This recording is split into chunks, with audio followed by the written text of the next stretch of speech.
नमस्कार साथियों, it is a very burning and important issue for what I am talking to you all. Jamiat Ulema Hind के, जो अपने आप को बड़ा बुद्धिजीवी संगठन मानता है, उसके एक मौलवी ने फतवा जारी किया है कि भारत में कोविड एजुकेशन नहीं रहनी चाहिए, लड़के लड़कियां साथ में नहीं पढ़ने चाहिए। और पता नहीं कहाँ से बेतुके आंकड़े वो लेके आया है कि 70% लड़कियां कोविड में पढ़ने की वजह से अपनी वर्जिनिटी खो देती हैं। लड़कियां सेफ नहीं रहती है, उनके साथ में रेप जैसी घटनाएं हो जाती है और महिलाओं को भारत में कुछ ज़्यादा ही आज़ादी मिल गई है। इस प्रकार वो हमारे सामने, मर्दों के सामने आके वो खड़ी हो जाती हैं।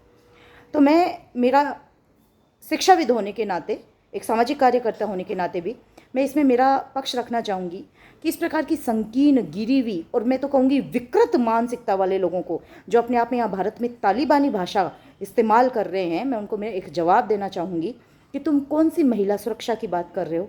एक बार अपने गिरेबान में झांक के देखो, वहाँ पर चल क्या रहा है अफगानिस्तान में।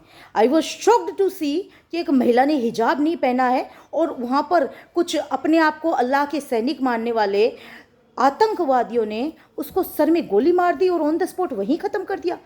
वहाँ पर स्कूलों में, मैं बताती हूँ इनकी सच्चाई, वहाँ पर स्कूलों से बाकायदा रजिस्टर्स उठाए जा रहे हैं। वहाँ पे देखा जा रहा है एड्रेस की किस घर में 12 साल से कम उम्र की बच्ची है या 12 साल से अधिक उम्र की बच्ची है, उसको उठाया जा रहा है और ये मानसिकता भरी जा रही है कि साहब ये तो अल्लाह के सैनिक है, इनको तुम्हारी बच्चियाँ परोसो, तुम्हें आगे इसका फ़ायदा मिलेगा, तुम्हें बेहतर उरे मिलेगी। इस प्रकार की गंदी, घटिया, विकृत मानसिकता महिलाओं के लिए रखते हो और तुम बड़ी बड़ी बातें करते हो। यहाँ पर सनद रहे, ये भारत है, ये तुम्हारा तालिबानी हुक्म यहाँ पर नहीं चलेगा।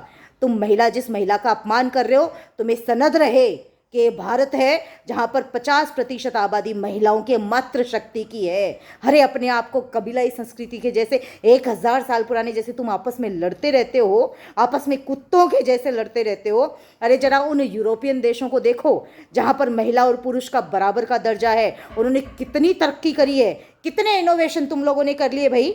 तुम्हारी तो यही सोच है ना, तुम क्या चाहते हो, या भारत में भी हम मदरसा छाप पढ़ाई देवें कि जो तुम आगे भविष्य, जो भारत का भविष्य है वो वैसा निकालना चाहते हो।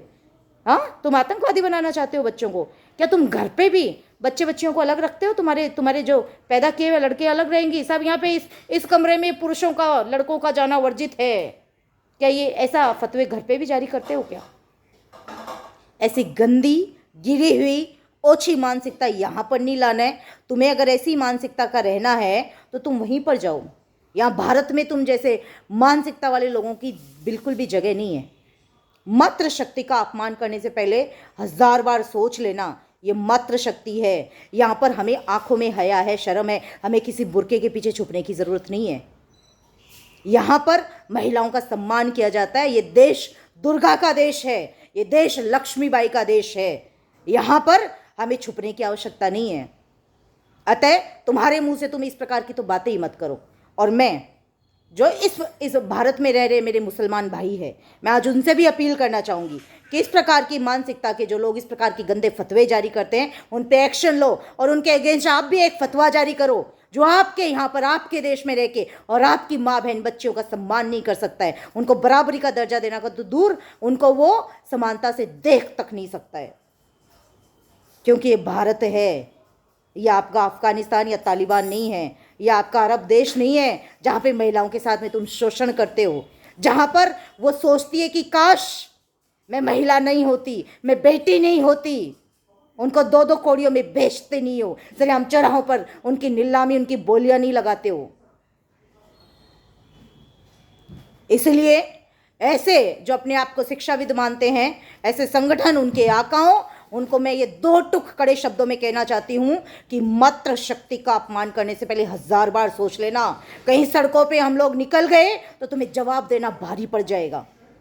अपनी लिमिट में रहो, हदें पार मत करो, अन्यथा अंजाम बहुत गलत तुम्हें भुगतना पड़ेगा। उस अंजाम को भुगतने के लिए तैयार हो, इतनी हैसियत, इतनी औकात है तो तुम अपने शब्दों पे कायम रहो, अन्यथा तत्काल प्रभाव से अपने शब्दों को वापस लो और माफी मांगो मातृशक्ति से, इस देश से जहां पर रह के जिस थाली में खाते हो उस थाली में छेद करते हो और मातृ शक्ति पे गंदी निगाह रखते हो, गंदी मानसिकता रखते हो। बदलो अपनी मानसिकता को, नहीं तो विकृत सोच के साथ में तुम्हें पागल खाने में भर्ती करवाना पड़ेगा। उम्मीद करती हूँ मेरी इस हिदायत को समझोगे, और देशवासियों से भी निवेदन करती हूँ कि ज़्यादा से ज़्यादा इस वीडियो को फैलाओ ताकि ऐसे लोगों तक मेरी आवाज़, मेरी बात जा सके, उनकी संकीर्ण मानसिकता में, उनके भेजे में ये बात घुस सके। बहुत बहुत धन्यवाद। जय हिंद, जय भारत।